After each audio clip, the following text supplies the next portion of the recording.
लोकाभिरामं रणरङ्गधीरं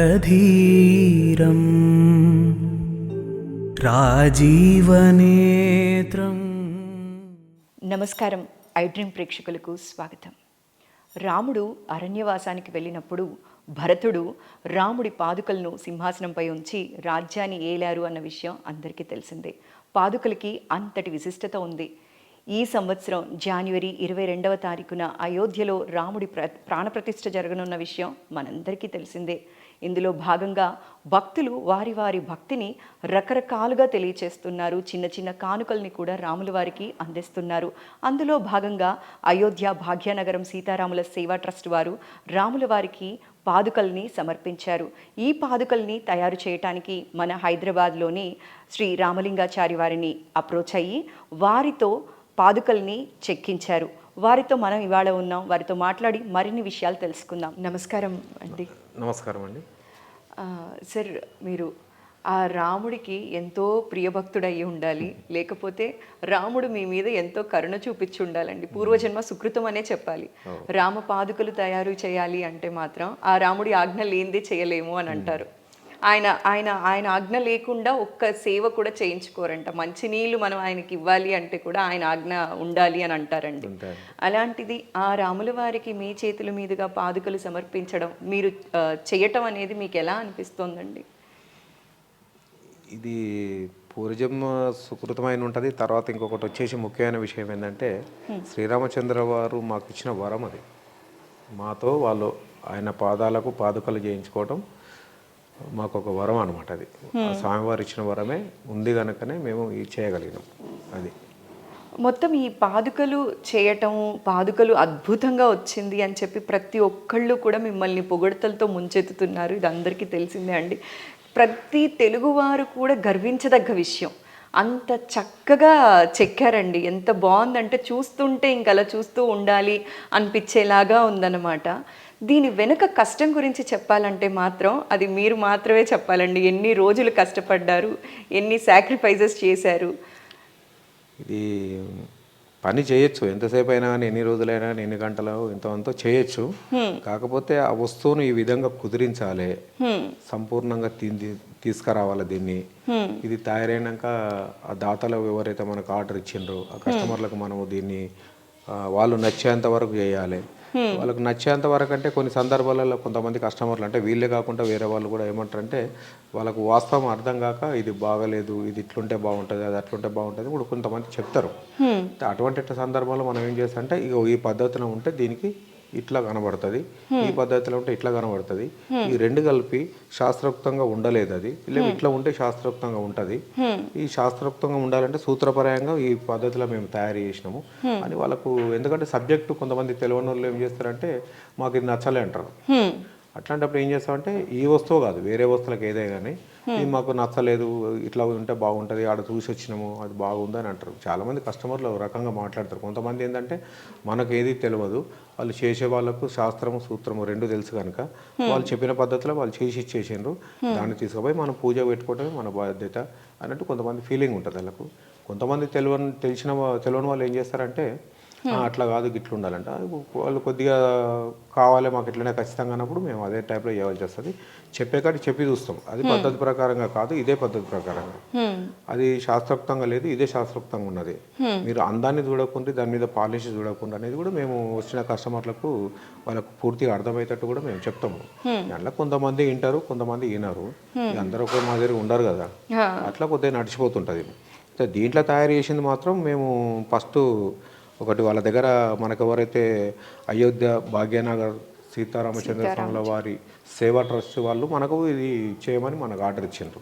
హైదరాబాద్ వాళ్ళకు దగ్గర ఉన్నది ఒకటి పాదుకల ఒకటి సెట్ పాతది ఒకటి ఉన్నది వాళ్ళ దగ్గర ఉంటే దాని మీద ఉన్న దీని మీద ఉన్న ముద్రికలకు దాని మీద ఉన్నది తేడా ఉంది. అది ఒక చెంకు చక్రాలు ఒక సూర్యచంద్రులు మాత్రమే ఉండే. దాన్ని బట్టి మనము ఈ విష్ణు సాంప్రదాయం స్వామివారిది శ్రీరామచంద్రుడు ఉందని చెప్పేసి మేము మా దగ్గర ఉన్న శిల్పశాస్త్ర గ్రంథాలకించి కొన్ని ఐటమ్స్ బయటికి తీసుకొని ఇది స్వామివారికి మొట్టమొదలు మన పాదుక ఎంత హైట్ పొడుగులో చేయాలి, తర్వాత దాని వెడల్పు ఎంత పెట్టాలి, దాని మీద వచ్చేసి బొమ్మలు ఇంకా వీళ్ళది ఇవి ఉన్నాయి 4 కాక ఇంకా ఇంకా ఎంతవరకు మనం దాని మీద పెట్టగలుగుతాం అందులో ఉన్న ప్లేస్ ప్రకారంగా అని చెప్పేసి దాని మీద ఇలా ఉన్న బొమ్మలన్నీ మనం ఒక రఫ్ పేపర్ మీద వేసేసుకొని. అంటే ఇది ఎంత ఉండాలి, ఎంత సైజు ఉండాలి, మొత్తం మీరు సలహా ఇచ్చారా అండి, లేకపోతే శాస్త్రోక్తంగా ఇలా చేయాలి అని చెప్పి ట్రస్ట్ వాళ్ళు చెప్పిన ప్రకారం మీరు చేశారా అండి? ట్రస్ట్ వాళ్ళు మనకు ఓన్లీ ఇవి కావాలని పాదుకలు కావాలని చెప్పిండ్రు. వాళ్ళ దగ్గర ఉన్న పాదుకలను మనం ఫోటో తీసుకున్న తర్వాత దానికంటే ఇంకా ముఖ్యమైన ఇంకా కొన్ని పెడితే బాగుంటుందని చెప్పేసి మేము కూడా కొన్ని వాళ్ళకు సలహా చేయడం జరిగింది. వాళ్ళు కూడా మేము ఇచ్చే సలహాను అక్కడ ఉన్న వర్క్ను డ్రాయింగ్ను వాళ్ళు కూడా ఆలోచించుకున్న తర్వాత వాళ్ళు కూడా ఓకే అని చెప్పిండ్రు. వాళ్ళు ఓకే అన్నది మేము వేయలేం కదా. వాళ్ళు మనం వేసిన ఫిగర్లు బొమ్మలు మొత్తం చూసుకున్న తర్వాత వాళ్ళు అడిగిండ్రు ఇవి ఖచ్చితంగా ఉండవలసిందేనా, ఇది ఉంటే మరి అంటే నేను ఇది విష్ణు సాంప్రదాయానికి సంబంధించిన బొమ్మలే కనుక అవన్నీ పెట్టుకుంటే మనం శాస్త్రోక్తంగా అంతా సెట్ కుదురుతుంది, మనకి ఇబ్బంది లేదని నేను చెప్పినాక వాళ్ళంతా విన్నారు. మ్యాటర్ అంతా విన్న తర్వాతనే వాళ్ళు సరే బాగానే ఉంది చేయండి అన్న. వాళ్ళు నచ్చంది మనం ఏం చేయం, వాళ్ళకి నచ్చింది. ఎందుకంటే చేయించుకున్న వాళ్ళ ఉద్దేశం ఎట్లుంటే మేము కూడా అదే పద్ధతి ప్రకారం తయారు చేసి ఇవ్వాల్సి వస్తుంది. అని వాళ్ళు ఏదో చెప్తే మనం ఇంకోటి ఏదో చేస్తే వాళ్ళ మనసును నొక్కించడం అనేది, ఇటు శాస్త్రాన్ని పాటిస్తూ అటు వాళ్ళని నొప్పించకుండా ఇటు చూడటానికి బాగుండేలాగా అవుట్పుట్ ఇవ్వడం అనేది మాత్రం కత్తి మీద సామనే చెప్పాలండి. ఏం లేదు అందులో విషయం ఏముంటుంది, మనము ఒక పద్ధతి ప్రకారం మనం ఈ సబ్జెక్టు ప్రకారం మనం దాన్ని తీసుకొచ్చి ఆ సబ్జెక్టు సంబంధించిన స్టోరీకి ఇట్లా ఉంటుంది ఇది సంగతి అని వాళ్ళకి మనం చెప్పిన తర్వాత వాళ్ళు అర్థం చేసుకున్నారు. సరే అంటేనే ఇక దాన్ని పూర్తి కార్యక్రమం ఇది మాస్టర్ పీస్. ఇది ఇప్పుడు మీరు చూసేది మాస్టర్ పీస్. దీనితోటే మనకు అయోధ్య పోయిన శ్రీరామచంద్ర వారి పాదుకలు తయారైనాయి. ఈ మొదలు తయారవుతుంది. ఫస్ట్ పేపర్ మీద డ్రాయింగ్ అయిన తర్వాత ఆ పేపర్ను ఈ రేక్ మీద అంటించినాక ఈ ఉబ్బెత్తులు మొత్తం నగాషి పని డెప్త్ వర్క్ అంతా తీసుకున్న తర్వాత దీన్ని బట్టి మనం పంచలోహం క్యాస్టింగ్ చేసినాం. ఈ పీస్ మాస్టర్ పీస్. ఇది ఈ మాస్టర్ పీస్ చేయడానికి ఎన్ని రోజులు పట్టిందండి? ఇది డ్రాయింగ్ పూర్తి చేసుకున్న తర్వాత ఈ డ్రాయింగ్ను అందులో సెట్ చేయడానికనే 2 రోజులు పైనే పట్టింది మాకు. ఎందుకంటే ఒక దగ్గర ప్లేస్ ఎక్కువ తక్కువ కాకుండా ఒకదానికి ఒకటి సెట్ అయ్యేటట్టు చూసుకొని వేయడము చెడపడము అంతా సెట్ అయిన తర్వాత వాళ్ళకి పంపించినాక వాళ్ళు ఓకే అన్నంత వరకు ఇప్పుడు దీనికి ఒక్కదానికి దాదాపు మనకు 20 రోజుల దాకా పట్టింది టైం. ఓకే, దీనికి ఒక్కదానికి 20 రోజులు పట్టింది. ఇంకా పాదుకలు చేయడానికి ఎన్ని రోజులు పట్టింది? దానికి ఒక 20 రోజులు దానికి పట్టింది. ఎందుకంటే దీనికి టైం బాగా తీసుకుంటుంది. ఎందుకంటే ఇది మాస్టర్ పీస్ ఒకటి తయారైన తర్వాత ఆ పీస్ మీద ఇంకా మన వేరే ఆలోచన ఏముండదు, మనకి ఇక ఫినిషింగ్ చేసే ఆలోచన ఒకటే ఉంటుంది. కానీ దీని మీద తయారు చేయడానికే దీన్ని ఎట్లా తయారు చేయాలని ఆలోచన దీని మీద ఉంటుంది. దాని మీద ఏం లేదు, దాని మీద ఒకటి ఫినిషింగ్ ఆలోచన ఒకటి బంగారం ఎక్కించుడు అదే ఉంటుంది. కానీ మొట్టమొదటి ఆలోచన అంతా దీని మీదనే ఉంటుంది. ఎందుకంటే ఇది ఎట్లా తయారైతే అది అట్లా తయారవుతుంది. ఇది పర్ఫెక్ట్ తయారు కాకపోతే అది కూడా కాదు. దీంట్లో సబ్జెక్ట్ రాంగ్ ఉందంటే అలా కూడా వచ్చేస్తుంది. ఇది ఒక మాస్టర్ పీస్. దీన్ని బట్టి అవి ఎన్నైనా తయారు చేసుకోవచ్చు. తర్వాత వచ్చేసి అది తయారు కావడానికి కారణం ముఖ్యంగా ఇది అనమాట. ఇది దీనికి టైం బాగా తీసుకుంటుంది దానికంటే. మొత్తం ఇందులో ఎన్ని లోహాలు అనేవి వాడారండి? ఇప్పుడు ఇదేమో మామూలుగా బ్రాసే. మీరు చూసిన ప్యాటర్న్ వచ్చేసి ఇది అచ్చు ఒక మన ఓన్లీ బ్రాస్ షీట్ ఇది. అయితే ఇది తయారైన తర్వాత వాళ్ళతోటి మేము డిస్కషన్ చేసింది ఏంటంటే మరి ఇప్పుడు ఏ మెటల్ మీరు క్యాస్టింగ్ చేయాలంటారు కదా, ఏ మెటల్ చేపిస్తారు? ఇత్తడి, రాగి, వెండి, బంగారము, పంచలోహము ఇవన్నిట్లతోనో తయారవుతుంది కదా. మరి మీరు దేనికి ప్రిఫరెన్స్ ఇస్తారు, మరి దేంతో మీరు చేపియాలనుకుంటారు అనేది మనం వాళ్ళతోని చర్చించినప్పుడు వాళ్ళు ఆలోచన చేసుకొని ఏం చేశారంటే మనము రాగిలో మొత్తం టోటల్గా మెయిన్ మెటల్ అంటే ప్రధానమైన లోహము రాగి. ఆ రాగిలో మనము పంచలోహం తయారు చేసుకుందాము. పంచలోహంతో మిక్సింగ్ చేసుకున్న తర్వాత అది పంచలోహం కిందికి వస్తుంది. అప్పుడు ఆ పంచలోహానికి మనము ఫినిషింగ్ అంతా అయిపోయిన తర్వాత బంగారం ఎక్కించుకుందాం అన్నాడు. సరే అని అదే పద్ధతిలో మేము ఆయనకు చేసి ఇచ్చినాం. ఈ లోహాలన్నీ కూడా మీరు స్వయంగా కొన్నారా లేకపోతే వాళ్ళే మొత్తం ఇచ్చారా అండి? లోహాలన్నీ కూడా ఒక రాగి ఒకటి మాది. ఈ పంచలోహము, బంగారము, పాతరసము ఇవన్నీ కాస్ట్లీ ఐటమ్ ఇవన్నీ. ఎందుకంటే ఇప్పుడు దాంట్లో 2 తులాల బంగారం కొనాలన్నా 1,30,000 కావాలి. ఇది పంచలోహంలో కావాలన్నా కానీ 1 తులం బంగారం కావాలన్నా కానీ ఇలా 60,000 కావాలి. అట్లా మరి వెండి కావాలన్నా 1 కిలోనో 200 గ్రాములు వెండి కలపాలన్నా కానీ దానికో 13,000 కావాలి. అంత కాస్ట్లీ ఐటమ్ మనము మేము చేసేది మేకింగ్ తీసుకున్నప్పుడు ఆ మెటల్ ఏందో కాస్ట్లీ మెటల్ కనుక మనం వాళ్ళకు ఉపయోగపడమే కరెక్ట్. అది ఎందుకంటే మరి ఇప్పుడు వాళ్ళు 2 తులాలు కలుపుకుంటారా 10 తులాలు కలుపుకుంటారా అది వాళ్ళ ఇష్టం. వెండి 1/4 కిలో కలుపుకుంటారా కిలో కలుపుకుంటారా అది వాళ్ళ ఇష్టం. అందుకని చెప్పేసి మేము ఏం చేసినాం అంటే మేము మొదలే చెప్పినాం లోహాలకు సంబంధించిన విషయం మొత్తం మీరు కవర్ చేసుకోండి, మీరు చూసుకోండి. ఈ రాగి ప్రధానమైన లోహము రాగిలో కావాలంటారు కనుక అదొకటి నేను పెట్టుకుంటా. దాదాపు 15 కేజీలు అంటే 15,000 అనుకోరాదు. ఓకే. దానికి నేను భరిస్తా, ఇది మీరు భరించండి అంటే సరే అని చెప్పేసి అదే పద్ధతిలో మేము మాట్లాడుకున్నాం. దానికి సంబంధించిన పంచలోహానికి సంబంధించిన లోహాలు మెయిన్ బంగారము, వెండి.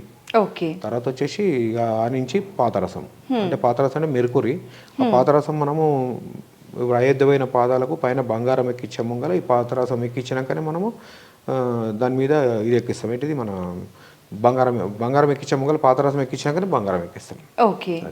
అయితే ఈ పాదుకలు తయారు చేయడానికి మీకు 50 రోజులు పట్టింది అని అన్నారు కదా. అంటే ఈ మాస్టర్ పీస్ తోటి అన్ని కలిపి 50 రోజులు అయితే మీరు పూర్తిగా దీని మీద కూర్చున్నారు, వర్క్ చేశారు, అన్ని చేశారు. ఎంతమంది చేశారండి మీతో పాటు?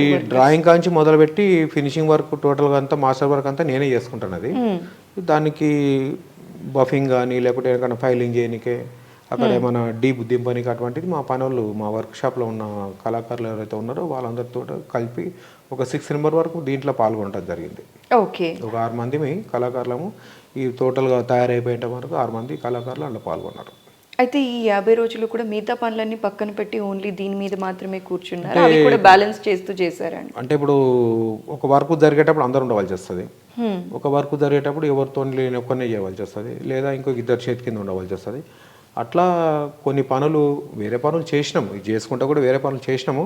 కాకపోతే కొన్ని సందర్భాలలో 5-6 మంది కూడా అవసరం. ఓకే. కొన్ని సందర్భాల్లో అవసరం ఉండదు. టోటల్గా ఇది అయిపోయిన రోజులు 6 మంది కలిపే అందరి చేతిలో మీద చేసినామంటే అంటే కాదు అది. ఇప్పుడు ఆ 2 పాదుకలు కూడా ఒక సందర్భంలో ముఖ్యమైన వర్క్ అక్కడ డిజైన్ తీస్తున్నామంటే ముఖ్యమైన వర్క్ అయ్యాలంటే నేను నా కొంచెం చేతిలో ఉంటుంది. మిగతా వర్క్ ఏమైనా మామూలు వర్క్ ఉన్నప్పుడు పక్క వాళ్ళను మనం తీసుకుంటాం చేతి కిందకి, ఆ టైప్లో నడుస్తుంది. దీనికి ఇది మీకు లోహాలన్నీ కూడా మనకి ట్రస్ట్ వాళ్ళు ఇచ్చినప్పటికీ కూడా ఇది మీరు సేవా కార్యక్రమం లాగే చేశారా అండి? 50 రోజులు కూడా ఇది చెక్కినందుకు కానీ చేసినందుకు కానీ, లేకపోతే వాళ్ళు మీకు ఏమన్నా ఆఫర్ చేశారా? సేవా కార్యక్రమం అంటే వాళ్ళు లోహాలు ఇచ్చినాక మేము సేవా కార్యక్రమం చేసినామంటే దానికి ఖరీదు తీసుకోకపోతే సేవా కార్యక్రమం అవుతుంది. వాళ్ళ దగ్గర మేము 65,000 తీసుకున్న తర్వాత సేవా కార్యక్రమం కాదు అది, డబ్బులు తీసుకొని చేసి ఇచ్చినట్టే. ఓకే. కాకపోతే ఏంటంటే దాన్ని కాస్ట్లో చాలా తక్కువ తీసుకున్నాం, చాలా తక్కువ తీసుకున్నాము. ఒకటి ఏంటంటే ముఖ్యమైన విషయము, భారతదేశంలోనే కాకుండా ప్రపంచ దేశాలలో కూడా ఈ జనవరి 22 తారీఖు నాడు పేరు ప్రతిష్టలు చెందుతున్న భారతదేశంలో మనకు అయోధ్యల నిర్మాణం జరుపుకున్న రాములవారి దేవస్థానం ప్రతిష్టాపన జరుగుతుంది కనుక అంత పెద్ద దేవస్థానానికి నేను నా చేతులు ఉంటా, మన పనులతోటి, మన తెలుగు రాష్ట్రాలతోటి, మన హైదరాబాదు, మా బోయినపల్లిలా ఇవందరికీ అదృష్టం చేసుకొని ఈ కార్యక్రమం పుణ్య కార్యక్రమం చేస్తున్నాం కనుక అదృష్టంతో. కాబట్టి ఎందుకంటే డబ్బు డిమాండ్ చేయదలుచుకోలేము మనం. మొట్టమొదటి ఆర్డర్ మనకి ఇస్తే మన చేతికుంటే చేసి ఆడిస్తే అదే మనకు ఆనందం, అదే స్వామివారికి మనం చేయదగ్గ సేవ. అది ఆ కీర్తి అనేది మనకు ఒకటి దక్కితే ఆ కీర్తి బట్టి అన్ని ఉంటాయి మనకి. మొదలు మనసు అనేది సంతోషం ఉన్నప్పుడే డబ్బు కూడా లెక్క కాదు. ఈ పని చేసుకున్న వాళ్ళు వేరే ఇంకో పని చేసుకున్నా మనం డబ్బు సంపాదించుకుంటాం, కానీ ఈ పని రావాలంటే రాదు కదా మనం. అవునండి. అందు గురించి చెప్పేసి మేము డబ్బు గురించి ప్రాధాన్యత ఇవ్వలేదు. పాదుకలు మన చేతుకుంట తయారు చేయాలనే ప్రయత్నంలోనే అదృష్టం కొద్దీ స్వామివారి వరం ఇచ్చినట్టు అదృష్టం కొద్దీ మనకు వచ్చింది కనుక దీన్ని ఎంతవరకు అయితే అంతవరకు సంపూర్ణంగా పర్ఫెక్ట్గా చేసేయాలనేది ఆలోచన మనకు. అయితే మీరు ఇది ఎలా అనుకున్నారో అంతే పర్ఫెక్ట్గా చేశారు, చూస్తే కూడా తెలిసిపోతుంది పాదుకలు అంత చక్కగా వచ్చాయండి. దీని తర్వాత ఇవి చూసిన తర్వాత ఇంకేమన్నా కొత్త ఆర్డర్స్ వచ్చాయా అండి? ఒకటి ఇంకా చాలా మంది దేవుడికి సంబంధించినవి ఇవ్వాలి అని చెప్పి డొనేట్ చేయాలి అని అనుకునే వాళ్ళు బోలెడంత మంది ఉన్నారు. అలాంటివి మీకు ఏమైనా ఎక్స్క్లూజివ్గా వచ్చాయా అండి? ఇప్పుడు చేసే ఫస్ట్ ఈ పాదుకల కంటే ముందు ఇంకో వేరే పాదుకలు చేసినాం. ఇప్పుడు ఈ అచ్చు కంటే ముందు ఇంకొకటి తయారైంది. అది అక్టోబర్ 26 తారీఖు నాడు 27 తారీఖు నాడు మా దగ్గర తీసుకుపోయారు. 27 అక్టోబర్లో ఆర్డర్ ఇచ్చిండు. అది ఒక 1 వీక్లో చేసినాం. అయితే అది ఇంత పెద్ద పని కాదు, ఇంత థిక్నెస్ కాదు, ఇంత వెయిట్ ఉండదు. అది ఒక 3 కేజీలు మాత్రమే ఉంటుంది. అది షీట్లో బాక్స్ టైప్ తయారు చేసినాం, చేసి దానికి బంగారం నీరెక్కిచ్చినాం. దీనికేం బంగారం పన్ని, అంటే దీనికి డైరెక్ట్ బంగారమే పేపర్లు ఎక్కిచ్చినాం. దానికేమో ఓన్లీ వాటర్లో ముంచి తీసింది అది. అయితే అది అక్టోబర్ 28 తారీఖు నాడు మనకు శ్రీకాకుళం నుంచి పాదయాత్ర బయలుదేరింది. అది అది ఇప్పుడు ఈ 14 తారీఖు నాడే ఏమో 5 ముడతాయి. అవి పాదయాత్రలు ఉన్నాయి, 5 ముడతాయి అనమాట. అది 2 నెలల 15 రోజులు ఏమో టైం వాళ్ళది అక్కడ ఓటానికి ప్లాన్ వేసుకుని మొత్తం వాళ్ళు. ఓకే. అది వెళ్ళిపోయిన తర్వాత వీళ్ళు నెక్స్ట్ మళ్ళీ ఈపీఎస్ ఇచ్చారు. అది చూసిన తర్వాత ఈ ఆర్డర్ మాకు ఇచ్చిండ్రు. ఈ ఆర్డర్ ఏమో డైరెక్ట్ మన స్వామివారి దగ్గర, శ్రీరామచంద్ర స్వామి వారి దగ్గర ఉండే పాదుకలు కనుక దీనికి మనము అంటే దీనంత పంతనం అది లేదు, దీనికి ప్రాధాన్యత ఇచ్చి మనం దీన్ని హైలైట్గా వర్క్ అంతా చేసుకుంటూ వచ్చాం. ఎందుకంటే అంత దూరం పోయినది, ఒకటి నేషనల్ లెవెల్ ఒకటే టెంపుల్ అది. దాన్ని అన్ని మనం ఆలోచనలో పెట్టుకొని దీన్ని తీర్చిదిద్దడం అయింది. ఇది చేసినప్పుడు కూడా మనకు మొత్తం అయిపోయాక కూడా వాళ్ళు చూసినా కూడా వాళ్ళకు ఏ విధంగా ఇంకా ఏ టైప్లో కావాలంటే ఆ టైప్లో మేము మొత్తం పూర్తిగా చేసి ఇచ్చినాము. మేము కూడా అట్లా కాకుండా ఇట్లా కాకుండా అట్లా అని చెప్పేసి డిస్కషన్ చేసుకొని చేసినాం దాన్ని. కాకపోతే ఏంటంటే వాళ్ళు తయారు చేసేటప్పుడు ఎక్కువ శాతం వాళ్ళు అక్కడ బిజీ ఉన్నారు కనుక మాతో ఎక్కువ ఇక్కడికి వచ్చి చూసి మా దగ్గర కూర్చొని ఇవన్నీ ఆలోచించడానికి వాళ్ళకి టైం లేకుండా, ఓకే, టైం లేదు. అందుకే వాళ్ళు మనం వీడియో తీసి లేకుంటే వాట్సాప్లలో పంపించడం, ఫోటోలు పంపించడం చూసి వాళ్ళు మేము మాట్లాడుకొని చేసినాం. అది విషయం. అలా చేయాలంటే కూడా ఎంతో నమ్మకం ఉండాలంటే అంటే కొద్దిగా ఓపికతోటి చేయాల్సి వస్తుంది. ఎందుకంటే తొందర చేసి పక్క పట్టేసి మళ్ళీ వేరే పని చేసుకుందాం అన్నటానికి ఆడ అంత తొందరపడి చేయడానికి ఇది అవకాశం లేదు. ఈ ఓపికతోటి టైం తీసుకొని నిదానంగా చేయడానికే, ఎందుకంటే ప్రాధాన్యత పొందిన వస్తువు కనుక మనం అంత టైం తీసుకోవాల్సి వస్తుంది, తొందరపడితే కుదరదు. అట్లా చేసేటప్పుడు కూడా కొన్ని వేరే పనులు ఉంటే కూడా, అది కూడా రాముల వారి పన్నే ఉండే, వేరే వాళ్ళది చిలకలూరు పెట్టే వాళ్ళు ఉండే, అది వర్క్ అంతా పక్కా పెట్టినాం. వాళ్ళు కూడా ఏమన్నారంటే మొన్న వచ్చిండ్రు వర్క్ సంక్రాంతి పండుగకి ఇస్తున్నారు కదా ఇంకా మాకు ఇవ్వలేదు అంటే, ఇట్లా సంగతి ఇది సంగతి ఇట్లా మన అయోధ్య పని ఇట్లా ఉంటే ఇట్లా సంగతి అంటే, సరే పెద్ద రాముల వారి పని జరుగుతుంది కనుక చిన్న రాముల వారి పని కొంచెం స్లో అయింది, పర్వాలేదు మేము ఓకే పడతాము, ఏదైనా రాముల వారిదే కదా మేము ఓకే పడతాము, సరే ఇంకో 15 రోజులు లేట్ అవుతుంది అంటున్నాం కదా, అదే టైంకి తీసుకుంటాను అని చెప్పేసి వాళ్ళు మన దగ్గరకు వచ్చి కూడా చెప్పిపోయారు. అయితే ఇప్పుడు రాముల వారికి వేరే వాళ్ళు విల్లు సమర్పించాలనుకుంటున్నారు, ఆ విల్లు కూడా మీరే తయారు చేస్తున్నారు అనుకుంటూ ఉన్నారండి, అది ఎంతవరకు నిజమండి? విల్లు చేయమని చెప్పేసి ఆల్రెడీ వీళ్ళు మనకు అడిగినరు. అది 9.5 అంగుళాల హైట్, 9.5 అడుగుల హైటు, అది చేయమని చెప్పిండ్రు. కాకపోతే ఇప్పటి వరకు ఇంత ఫుల్ బిజీలో ఇదే వరకు జరిగింది కనుక అది టైంకి అందేయలేకపోయినాం మనం. అంటే వాళ్ళు ఇది కూడా ప్రతిష్టాపన అయినాకనే ఇద్దామన్నారు. వాళ్ళు కూడా విల్లు కూడా ప్రతిష్టాపన అయినాక ఏ టైంలో ఇస్తే వాళ్ళు ఆ టైంలో మనం చేసి దానికి 1 నెల 15 రోజులు 2 నెలలు టైం తీసుకొని అది కూడా చేసి ఇచ్చేస్తాం. అదైతే చేయాలని చెప్పిండ్రు. ఇంత గొప్ప భాగ్యాన్ని ఆ శ్రీరాముల వారు మీకు అందించారు కాబట్టి ఆ స్వామివారి కృప ఎప్పుడు మీ పైన ఉండాలని మనస్ఫూర్తిగా కోరుకుంటూ జై శ్రీరామ్. జై శ్రీరామ్ అండి.